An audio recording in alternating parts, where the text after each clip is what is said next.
Hello and welcome back. I know it's been a while, but I'm back and back with a banger of a team.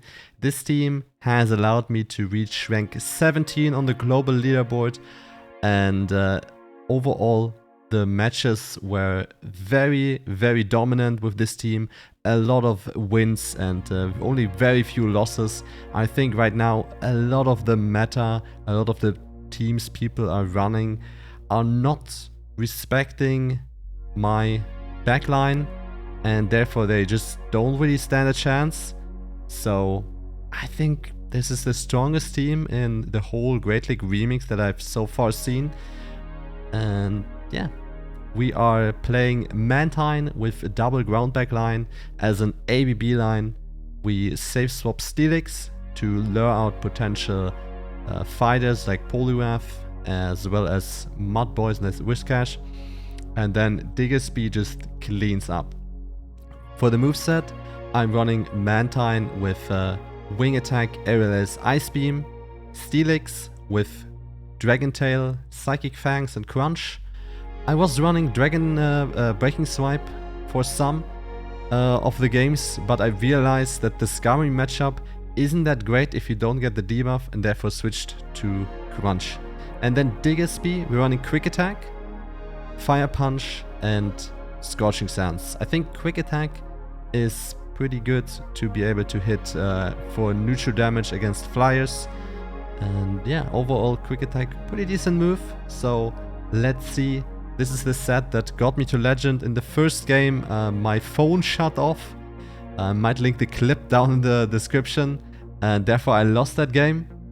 And those are the remaining 4 right here. We do have Mantine versus Cofagrigus in the lead right here. As I said, you wanna switch Steelix right here. You still see me playing Breaking Swipe. I since then have switched to Shadow Crunch. I'm already thinking about the move that my opponent's throwing right there. Shadow Ball, that is. So I do shield the Shadow Ball because my opponent is not switching out, which leaves me with the impression that they are weak to Steelix in the back. And I don't think they really have too much of a reason to bait there, which is why I'm investing a shield. Here comes another Breaking Swipe. We didn't get the debuff. We also did not get the debuff here. This is the reason why I eventually dropped it. When you get the debuff, it's nice, but especially the Scar matchup, it's just not that great. And here comes Victory Bell, and Steelix just a little bit short, doesn't get to the move. Luckily we have Mantine, which can take the fast move, and we're doing super effective. I need to shield right here, however. The Sleeve Blade being neutral damage would hurt a lot. We are gonna be able to fully farm them down right here. Come out with a lot of energy. We're down shields. Opponent still has both shields left. This is not exactly a great position to be in, but let's see how it plays out. Opponent's waiting their switch clock, and in comes Probopass. Now this is a spice pack, and luckily our bunny is very well suited against it, being able to resist the fast move as well as doing super effective back with the Scorching Sands. And opponent right here decides, alright, I'm out. Top left. Next up we have Mantine into Whiscash. This is very good. This is exactly where I want to see it. Opponent does switch out to Lickitung. We insta go into our Steelix.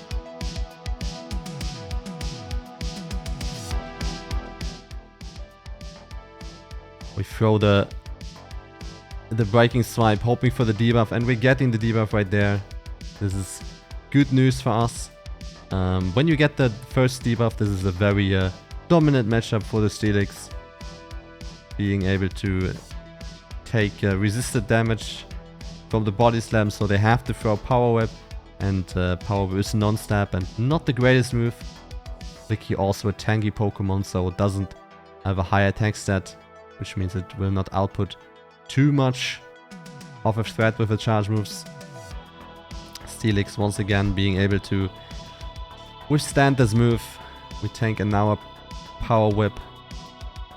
And gonna go for yet another breaking swipe,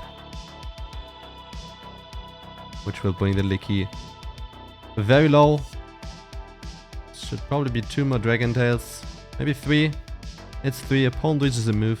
I know that this cannot be power whip, therefore I am safely no shielding right here.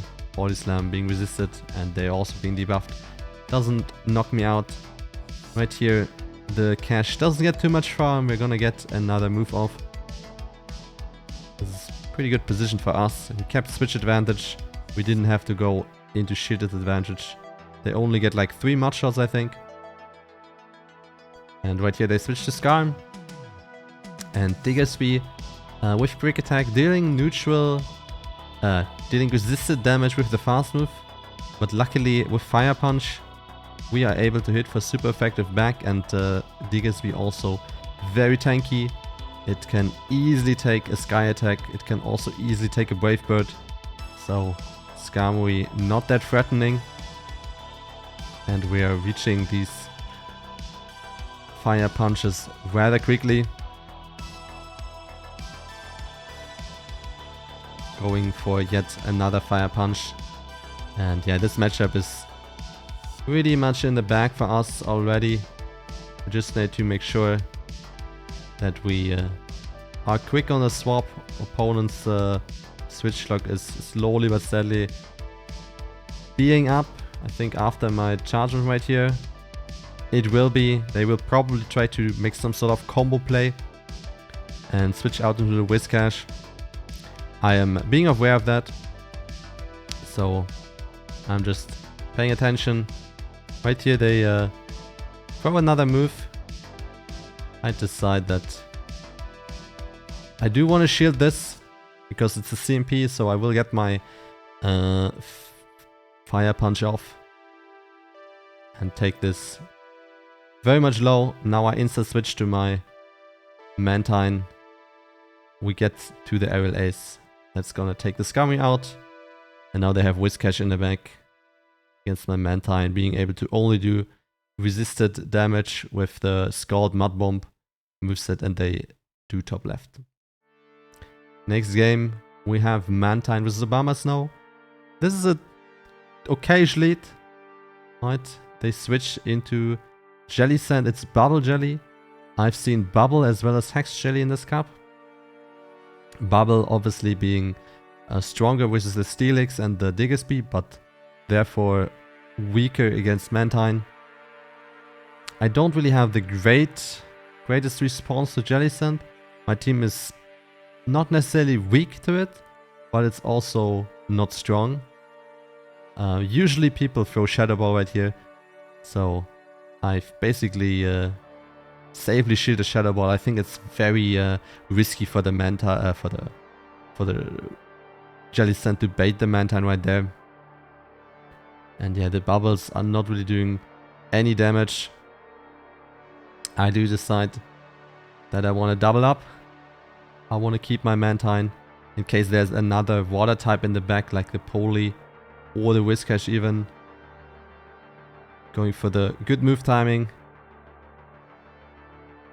Don't want to let my opponent get additional fast moves through. And right here we are able to fully farm it down. In comes a Charger Bug. I'm insta switching out into the Steelix. Definitely don't want to see the Charger Bug on my flying water type. Opponent switches out as well, which leaves us with the Steelix versus the Abomasnow. This is a decent matchup for Steelix, being able to hit for neutral as well as getting hit for neutral back. And with the Diggersby in the back with the Charger Bug, we are in a demanding position right here. Opponent doesn't know yet, but they have already lost this game. We are not getting any debuffs. This is also a reason why I dropped Breaking Swipe.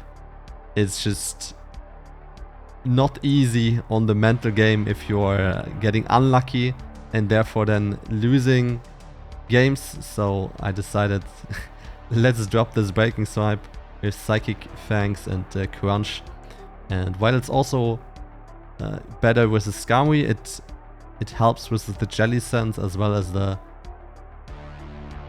Skeledirge as well. And right here, opponents still staying in. I'm not sure what they're hoping for. They have no shot. We're resisting the Volt Switch. And look how little the Accessor does. Comes Fire Punch. Number 1.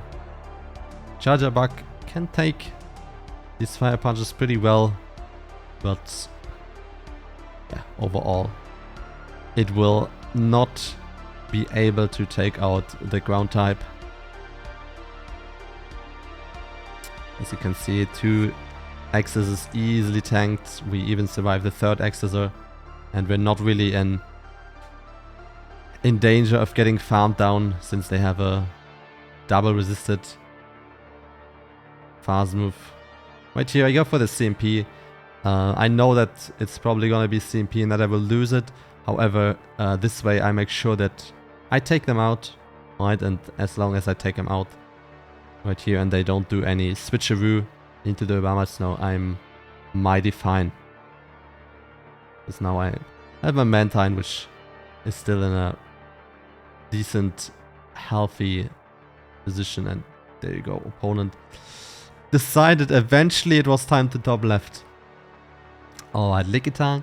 This is not the greatest lead because it's neutral, so we do have to switch out and have to lure out potential fighting or water types. I do wait right there. I didn't throw my Breaking Swipe immediately in case my opponent was trying to catch. They, however, did not. This leaves me with the impression that they don't have a Whiscash or a Poliwrath. So, no debuff right there. A little unfortunate, but that's the Breaking Swipe game. I'm really not a fan of charge moves that have a chance to buff, debuff.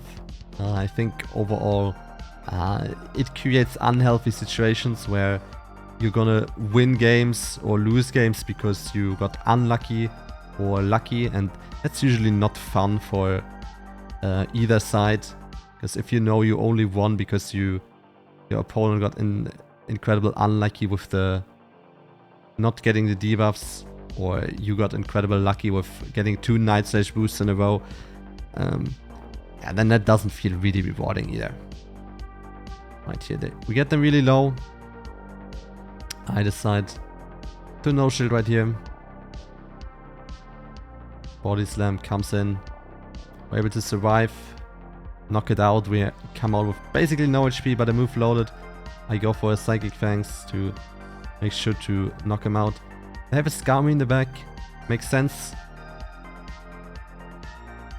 And I'm thinking it might be an electric type right here, because that would make or explain why they didn't switch out Skarmory in the electric type. Here we go for a CMP type.